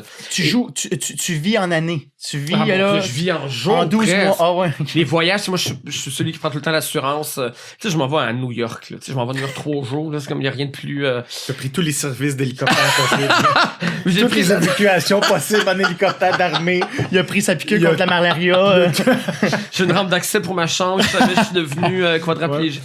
T'as des fusées. de détresse. Tu sais, là, j'ai pris ça. Puis là, je pars dimanche. Fait que là, je commence à me permettre d'avoir hâte. Là, je suis sur ma valise, je fais comme... Là, c'est pas présomptueux de penser que mon voyage va avoir lieu, tu sais. Mais quand j'ai acheté les billets, parce que c'est pour le 40... mais moi, je trouve ça tellement... Ouais, tu te l'as créé pas mal. Hein, hey, non, mais acheter t'es déjà rendu là dans ton voyage. Il se paye un billet d'avion, il est déjà en train de voyager. Faut être fendant, ça. Je fais comme... Mais faut que t'aies confiance à la vie en maudit. Moi, c'est comme le concept, ça se matérialise juste, tu sais, les spectacles, particulièrement d'humour, là, ça se vend tellement d'avance, là. Moi, je vois quelqu'un qui, tu sais, mettons, on est au mois de septembre, puis il y a les billets pour le mois de novembre de l'autre année. Je fais comme, mais qui va acheter ça? Hey, c'est fou, là. Il y a des dates en 2022. Ben oui. Puis moi, une des raisons pourquoi j'ai jamais mis d'argent de côté dans la vie, c'est que je le sais que je serai pas là. Fait que moi, je dépense. Moi, je vis au jour le jour, ce qui est une très mauvaise idée, parce que j'aurai sûrement pas de retraite. Mais au moins, je me dis, vas-tu me rendre à ma retraite? Fait que je suis tout le temps... Hey, vas-tu ramasser ça, tu sais? Puis moi, mon père est mort à 50 ans. Puis, tu sais, c'est ça. Puis en plus, j'ai des enfants qui me valident là-dedans. Aussi dans l'idée que la vie, c'est vraiment juste là. C'est maintenant. C'est... puis que l'année prochaine, ça sera peut-être plus là. Tu sais, mon père... Il faut une histoire courte. Mon père était pompier. C'est le rêve de sa vie d'être pompier. Puis à 33 ans, il y a eu un accident. Il est tombé en bas du camion de pompier. Il s'est mis à faire de l'épilepsie. Il a pas pu continuer sa vie. Il a été tabletté. Il travaillait dans un bureau. Il y avait rien sur son bureau. Il y avait un crayon. Puis il était malheureux toute sa vie parce qu'il pouvait plus être pompier. Fait qu'il comptait les jours de sa retraite sur un calendrier. Il était à 33 ans. 33 ans. Fait que il pouvait prendre sa retraite à 50. Fait que j'allais le voir dans son bureau, tu sais, puis il était là parce qu'il était syndiqué, puis il y avait rien d'autre. Puis sa job officielle, c'était de prendre les mesures des habits des pompiers à chaque année pour le renouveler. Fait que là, il prenait le tour de taille comme un couturier. Il disait, bon, ben, Jean-Guy, t'es rendu à 34 de tour de taille, m'a envoyé ça. Puis il recevait, c'était ça, sa job, tu sais. C'est une histoire d'horreur. Et le soir écoute, c'est comme dans un film, le soir de sa mort, il y a un agent d'immeuble qui est venu le voir parce qu'il voulait s'acheter une maison en campagne. Il en pouvait plus de cette vie-là, avoir été abruti tout ce temps-là. Et il est mort cette nuit-là, il s'est couché, il est mort, il était pas malade. C'est comme, mort subite. Oh. Lui, 50 ans, et son père aussi, 50 ans. Mort subite. Quand une mort subite, c'est comme quand tu tes chances toi-même de mourir. Son père, donc Gaétan Girard, le père de Roland Girard, le père de Jean-Sébastien Girard, donc les trois sont morts à 50 ans, mort subite sans rien. Ouais. À 50 ans. À 50 ans, j'ai 43 ans, je suis le troisième Girard. Fait que tu sais, à quoi ça sert de faire des projets, puis à quoi ça sert Ben ok, oui, il y a quand même une trame de fond là qui peut te faire peur. En plus, ton médecin, il est au courant de ça? Mais mon psy, oui, mais le... Médecin, ça serait le fun. Peut-être le dire à ton médecin. Diminue le rire de toi, qui non, mais moi... à checker tes stats, le moment donné que ça commence à s'énerver. Mais là, t'es-tu stressé de parler de ça, là? Non. Mais, écoute, c'est que la beauté de ça, c'est que la mort subite, j'en ai pas peur, étrangement. Tu sais, moi, j'ai pas tant peur de la mort. J'ai peur j'ai peur d'avoir une maladie. J'ai peur d'avoir peur que ça vienne. Mais tu sais, moi... partir. Ben, tu sais, si je me réveille pas demain matin, je pense, je m'en fous un peu, je le saurai jamais, tu sais. C'est pas sous ton contrôle du tout. Ben, c'est ça, tu sais, pis c'est pas... Moi, je veux dire, c'est le cancer, savoir que il va rester là pour la vie, tu sais, puis de plus en plus, je pense qu'on sait maintenant, tu sais, qu'on guérit pas, puis c'est chronique, puis qu'on peut... Bon. En tout cas, je ferai pas une chronique médicale, là, mais tu sais, c'est ça, tu sais, comme le fameux 5 ans, la rémission, guérison, c'est comme on n'est pas sûr, fait que t'as tout le temps quelque chose qui... tu sais, Jean Pagé, là, il y a eu cancer de la prostate 22 ans, qui était en rémission, mais là, c'est revenu, j'ai ça dans mon éco-vedette cette semaine, puis c'est revenu, puis il dit, on fait juste adoucir ma vie jusqu'à la fin, mais c'est tout le temps là, puis toute ma vie, j'y ai pensé, puis bon, fait que c'est toute cette vie-là que je veux pas avoir, tu sais. Ouais. Mais oui, donc 50 ans, mon père, les raisons, fait que oui, donc... avec la soirée, on a un projet qui concerne juste moi, comme une espèce de petit spin-off, un truc bien le fun, qu'on vient de signer, qui va se faire, qui devait sortir le 27 avril. Fait que comme j'ai super hâte, je parle de ça à mes amis, tout ça. Mais là, ça marchera pas dans les délais. Ça va sortir à Noël prochain. Oh non. Je l'ai su la semaine passée, je suis comme, ben, ce projet-là, il existe plus, là, tu sais, ou je me dis, tu sais, même si, mettons que je suis en santé, mais peut-être que ma vie va avoir tellement chier. Tu sais, peut-être que ma mère va être morte. Si ma mère est morte puis qu'elle assiste pas à ce beau projet-là, je comme tellement juste penser à ma mère qui est morte ou juste penser à mes amis qui sont morts pendant que cet événement-là va avoir lieu. Fait que, tu sais, cette belle gig-là là, est juste associée à tu sais, je vais trouver ça dur que ma mère assiste pas à ça. Alors qu'elle est en pleine forme, là, c'est comme... Puis elle reste... les chances sont de son bord qu'elle soit là. Ben, en principe, oui, tu sais, elle a 69 ans, je veux dire, peut-être que si elle était au palliatif, ce serait une réflexion normale de me dire à Noël l'année prochaine, mais en principe... Puis là, tu vois... Elle est en santé? Tout va bien. Elle est en santé. Mais là, tu vois, je raconte ça dans le micro, puis là, je me dis... Et si ça arrive, ça va être weird quand je vais écouter ça parce que je vais l'avoir prédit finalement qu'elle est morte. Fait que je l'attire. Puis, mon Dieu, j'ai le souffle-court. Je vais vous laisser, les gars, vous calmer la main dans la main ensemble. Mais toi, non, t'es en pleine forme, t'as pas peur de rien. T'as l'air d'un gars équilibré. T'as l'air de l'espèce, t'as l'air comme du bon médecin entre les deux petites bébites là, autour de toi que t'as envie de frapper peut-être un peu. Là. Tu tapais ta mouche, là, paf! Ben, moi, je me sens sain. Je suis assez sain, je te dirais. Oui, assez. Je suis assez bien. Mais on le sent, t'as le regard d'un gars pas trop crackpot. Je suis intense. Je peux être intense, là. Tu sais, clairement, là. Tu sais, quand je veux quelque chose, là, tasse-toi, là. Tu sais, quand je veux faire arriver quelque chose, je l'organise, je laisse pas entre les mains de Dieu, là. C'est comme, let's go, on va faire arriver ça. Non, mais ça, c'est juste des belles qualités, là. C'est pas. Ouais, je sais bien, mais je veux dire, moi, mon deal, c'est plus comme. Le gars, il est travaillant, puis il a de l'ambition, puis il essaie de nous dire qu'il est bien fucké, tu sais. non, je suis pas fucké. Absolument pas. Ouais. Mais tu sais, c'est comme n'importe qui. À un moment donné, faut que tu fasses ton petit bonhomme de chemin de te connaître, puis dire, ben, moi, je suis une même. Ouais, OK, bon, mais là, qu'est-ce que je fais? Tu sais, c'est du gossage, hein? Se connaître, évoluer, faire des projets, l'art. Ouais. Tu sais, là, ce que tu parles là, moi, j'appelle ça de la business. Ouais. Il y a des entrepreneurs qui vont appeler ça la business dans leur projet. Tu sais, je veux dire, vous autres, dans le milieu artistique, votre projet, votre business, c'est vous autres. Ouais. Mais il y a un entrepreneur, c'est la business. C'est pas dans leur corps, mais ils disent, bon, on fait quoi avec ce département-là? Où est-ce qu'on l'amène? Ça va aller où est-ce que leur idée, puis leur tête, leur émotion les mènent? Fait que c'est tout le temps un peu les mêmes Moi, enjeux. ce que je trouve là-dedans aussi, puis j'ai beaucoup de réflexion là-dessus, c'est par rapport à vouloir à défoncer, puis par rapport à ce que je disais tantôt, c'est comme le métier que je ne pouvais pas faire, celui que je fais maintenant, c'est tout le temps de me dire, elle est où la limite de ce que je peux faire ou pas, puis ça même, tu sais, si les choses vont bien, puis que je suis très heureux, puis que j'ai du fun, puis que il y a tout le temps, tu sais, puis on m'offre d'autres affaires, je vais essayer d'autres affaires, puis je me dis, puis tu sais, le fameux X où on veut se sortir de sa zone de confort, essayer de nouvelles affaires, tu sais, c'est trippant, il y a de l'adrénaline dedans, d'essayer des nouvelles affaires, mais je me dis tout le temps, tu sais, c'est où la place où je peux encore me dépasser, versus c'est la place où j'atteins le fameux syndrome de Peter, là, où je suis pas bon, là, je devrais pas faire ça, tu sais. Ça aussi, c'est source d'anxiété pour moi de dire, tu sais, comme ben justement faire de la scène ou faire, tu sais, je l'ai fait avec les gars de la soirée, mais on était 4, puis c'était pas du stand-up, on était en interaction, c'est habitué de ce que je fais. Tu sais, oui, tout était écrit, tout était, fait que c'est vraiment un show, mais puis après, tu sais, on me l'a offert en 60 minutes aux Zoufest, là, mais puis là, on a beau me dire, mais voyons, tu sais, t'écris à peu près 35 minutes de matériel original par fin de semaine. Je fais, mais c'est pas pareil, tu sais, puis là, je fais, ben, en même temps, tu sais, pourquoi je laisserais pas d'un coup, je me réveille, mais je fais comme en même temps, d'un coup, est-ce qu'il faut que j'aille la lucidité de me rendre compte que mon talent, c'est pas ça, tu sais, fait que, hey, c'est ça, fait que c'est fatigant à vivre. Ouais, c'est ça. T'as-tu des enfants? Non. Puis j'en aurais pas non plus. OK. Non. Toi? Non.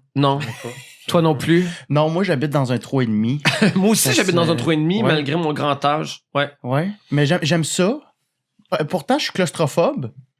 Puis, je me sens pas. Ok, t'aimes ça? Ok, le 3,5, Christopher, je voyais pas le lien avec les enfants. Ah, ok, non, excuse. Non, mais je suis tombé dans le 3,5. Moi, je suis un gros fan de Ok, de mobilier. 3,5. Tu m'as eu à 3,5. C'est ça, j'ai une toilette.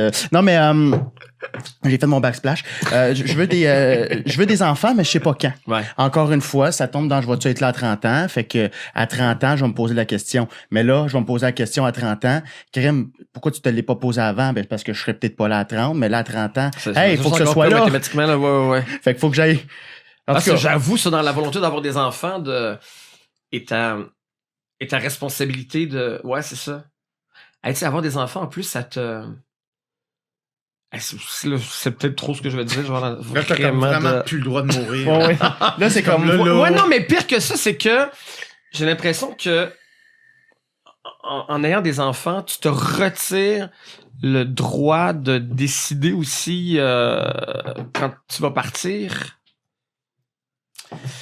Là, j'essaie de le dire avec des mots pour pas avoir l'air trop fucké, là. Ouais. Mais tu peux pas te tuer quand tu veux. Tu te retires le droit au suicide quand tu as des enfants. Ça, c'est chiant, ça, par exemple. Ça, les enfants, ils devraient se calmer avec ça. Ben oui, laissez-nous. Ouais, si papa veut partir, laissez-le. Ah, c'est un bon titre de chose, ça. Si égoïste. papa veut partir, laisse-le partir. Ben, peut-être pour ton 60 minutes aux Zoufest. Puis, l'été prochain. non, puis en même temps, tu sais, je dis ça, puis je sais qu'il y a quelque chose de très réducteur. Alors qu'on sait que le suicide, c'est lié à une souffrance, une maladie mentale, puis ça fait juste dire que ceux qui se suicident, que c'est des écœurants, puis qu'ils s'en calissent de leurs enfants. C'est pas ça, je pense que c'est plus dense que ça. Mais... Non, tu fais bien de le dire. Oui, non, c'est ça. Mais oui, tu sais, c'est comme. Oui. Mais il y a quand même, dans cette pensée-là, un peu fucké de moi, de me dire, sais, moi, à un moment donné, si je suis trop malade ou j'ai cette porte de sortie-là. Mais écoute, quand t'as des enfants, là... Tu sais, moi, je suis vieux, je suis un adulte, là. Puis, si ma mère faisait ça, puis ça a l'air de rien, mais moi, j'ai eu un truc là-dessus sur le suicide chez les personnes âgées, là. Il paraît que c'est très fréquent. Ma grand-mère, mon arrière-grand-mère s'est suicidée, je l'ai su l'année passée. Pour vrai? Ouais. Ben, je me demandais d'où mon anxiété, puis ça pouvait, c'est très héréditaire, à ce qui paraît, ça peut être c'est dans les gènes. Puis mon père me dit, bon, ben, ma grand-mère, elle s'est suicidée. Bref, continue là-dessus, c'était mon mot. Ah, wow! Ouais. Ben, c'est ça. C'est une détresse qu'on nomme pas, qu'on voit pas beaucoup. C'est une espèce de tabou, mais ça existe. Bref, à 43 ans, si ma mère partait, je vais... Au-delà de la perdre, mais de voir ça comme une espèce de « Hey, mais t'avais pas le droit. » De cette façon-là, tu sais, de « Ah, OK. » Tu m'as fait, j'ai encore besoin... J'ai besoin de toi jusqu'à ce que En tout cas, bon, bref. Mais tu sais aussi, pourquoi tu m'en as pas parlé. Ça doit tellement faire mal. Un proche qui quitte... Par cette façon-là. Les fameuses... J'ai quelqu'un d'assez proche de moi, puis ensuite, inévitablement, les étapes de la culpabilité, tout un travail. Déjà, le deuil est quelque chose... Perdre un enfant dans un accident, le deuil a comme pas de bon sens, mais en plus, quand c'est dans des circonstances comme ça, t'as des couches là, de... Mais moi, je suis pas tout à fait d'accord avec vous. Si je peux me permettre, je trouve... Souvent, le suicide est associé à une surdose de détresse qui fait en sorte que on veut juste mettre fin à cette douleur-là. Ouais. Mais je pense pas que c'est la seule forme de motivation qui mène au suicide. Je pense que la vie peut être un choix et la mort peut être un autre choix. Ouais. C'est-à-dire que ça peut être un choix bien rationnel de dire, bon, mais je pense que j'ai fait le tour ici. Fait que, écoute... mais ça, c'est troublant, c'est comme... je sais pas si ça vous a passé ça, c'est une... Comment il s'appelle? Vous devez le connaître, là, vous les jeunes. Là, c'était un journaliste français, 25 ans, 26 ans, là, c'est une grosse vedette. Puis lui, il a dit la télé, c'est mort, je fais juste du web maintenant. Il fait ses topos sur Instagram et tout. Puis il est comme rendu une grosse vedette. En tout cas, bref, il a rencontré une madame qui a 60 ans, qui est en pleine forme, puis qui nous annonce qu'elle va quitter à 65 ans. T'sais. Puis la fin d'entre eux, mais c'est tellement bouleversant parce qu'elle est en pleine forme, elle a des enfants, des petits-enfants. Puis il dit, est-ce que vous avez une maladie? De l'hérédité, elle a dit pas du tout, mais elle dit, à 65 ans, elle dit, j'ai eu mes enfants, j'ai connu l'amour, j'ai fait le tour du monde, j'ai lu les livres que je voulais lire. À 65 ans, c'est là que la vieillesse commence vraiment, que les maladies chroniques embarquent, j'ai pas envie de ça. Elle dit, moi, je m'en vais en Suisse, je pense, en tout cas, une place où c'est pas de l'aide médicale, c'est vraiment du suicide. Puis elle a comme ça, je trouve ça troublant, tu sais. Dans 5 ans, je suis plus là. Ouais, je suis plus là, mais tout va bien. Puis comme j'ai juste... Moi, je choisis que ça se termine là, tu sais. Non, moi, je trouve que c'est une belle affaire, ça. C'est une belle affaire parce que moi, tu sais, je trouve que tu mènes une plus belle vie si tu fais pleinement le choix de vivre à fond. Parce que souvent, on fait comme, vu que je suis dans un corps, là, je suis comme pogné avec la vie, là, faut comme je m'arrange. Fait que c'est pas un choix. C'est beau, ça, mais pour vrai. Ouais. Fait que si tu fais, non, tu peux crever si tu veux. C'est très facile. Tu te pitches en bas de quelque chose, tu voles, c'est extraordinaire, tu sens rien. C'est super. Mais si tu fais pas ça, ça veut dire qu'il faut que tu fasses un autre choix qui est la vie. Mais quand tu adoptes une posture de choix par rapport à la vie, c'est que t'as pas le même torque quand tu te lèves le matin. T'as pas la même volonté de faire arriver des choses. T'as pas la même empathie envers toi-même. Mais les gens, par tabou de la mort, on est comme pogné avec la vie et comme l'espèce de réussite dans la vie qui est une pression sans arrêt au lieu de faire... Non, c'est quelque chose que tu prends, mais là, prends-le à fond. Sinon, si c'est pas un choix, c'est toujours plus difficile. Fait que moi, je trouve ça sain de considérer comme, mais pourquoi tu mourrais pas d'abord? C'est très possible. Demain matin, si tu veux, c'est très possible. Fait que non. Mais c'est pour ça que ça nous revient à ce qu'on disait par rapport aux enfants. Moi, j'aime cette possibilité-là, tu sais, que je ferais probablement pas, tu sais. On sait jamais, là. Mais je veux dire, j'ai bien des failles, mais j'ai pas un tempérament suicidaire. Tout va bien, tu sais.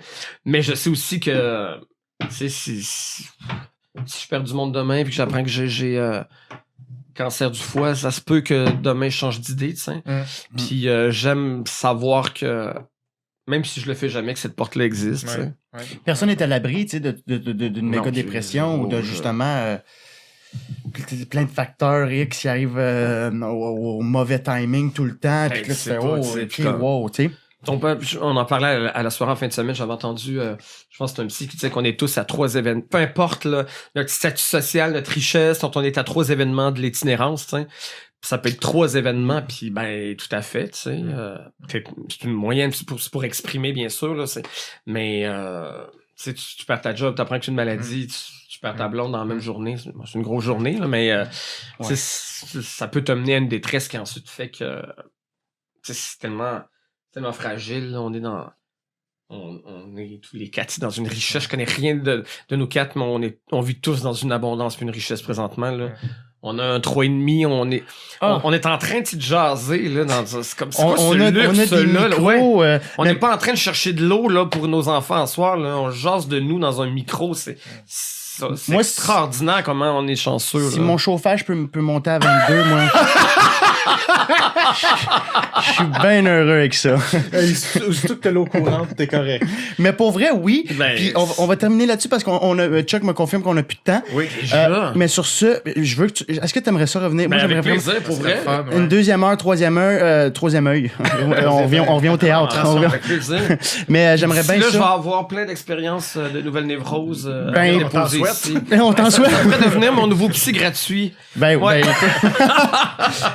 parce que tu t'avais amené un sujet où je voulais qu'on parle de Noël. Puis quand tu vas revenir, Noël va être passé. Donc, je peux te raconter mon Noël. Parce que j'aime beaucoup Noël. La nostalgie aussi, on pourrait parler de la nostalgie. Moi, je pense que je suis un nostalgique fini. Formidable. Et j'ai 27 ans. J'étais nostalgique à 12 ans. Okay. Mais oui, de mon enfance. Ouais. Voyons, je suis nostalgique de 48 mois. C'est pas seulement relié à des événements, c'est relié à une façon de voir les choses. Hein. La nostalgie, c'est pas juste relié à ce qui s'est passé. C'est à 12 ans. À 12 ans, t'es nostalgique. Il y a 7 ans, ils disent, oui. À 2 ans. Ça, quand j'avais la belle époque quand j'avais 1 an. Ah ouais. Mais si j'avais un enfant, je pense que ça serait toi. Je pourrais être ton père. J'aurais fait cette bébête-là, je pense. Ben, tabarouette. Ça vous tente de vous tenir la main dans le milieu. Aimerais-tu m'adopter par coup de 12 mois, voir si tu vas être encore là? Ouais, faisons ça. Ouais. Parfait. Mais j'aimerais vraiment ça, te recevoir à nouveau. Ben, plaisir. Je sens qu'on a plein de Moi, je vais aller vous garder. Ben, puis, mais merci infiniment, Jean-Sébastien. Ça m'a fait plaisir de te connaître, vraiment, vraiment, vraiment le fun. C'était vraiment le fun parce que on s'est dit qu'il faut faire 1 heure, Guillaume, puis là, on a fait plus qu'1 heure et je pense qu'on a fait quasiment 1h30. Mais as-tu des plugs? Aimerais-tu plugger quelque chose aux 100 personnes qui nous écoutent? La soirée est encore jeune.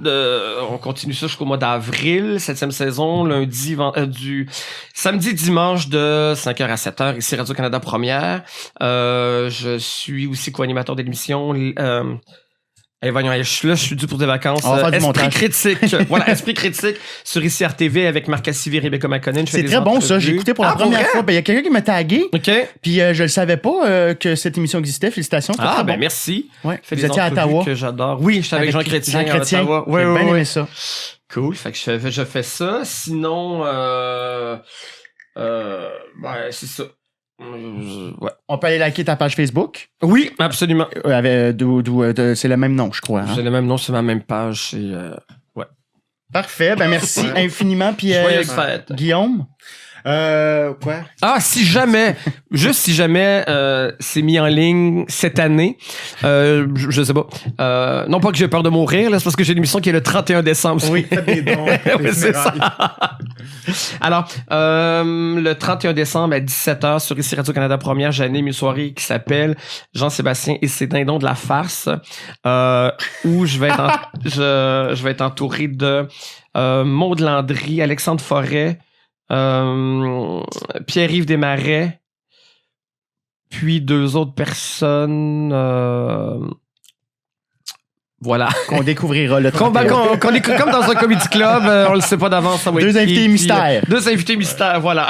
Bon, ben parfait, on va écouter ça. Donc, merci. Puis Guillaume, une petite plug? Oui, www.communicationpsycom pour des workshops, des formations. Psycom 1, c'est la formation la plus cool pour commencer. Stratégie de communication interpersonnelle. Voilà. Et les tiennes?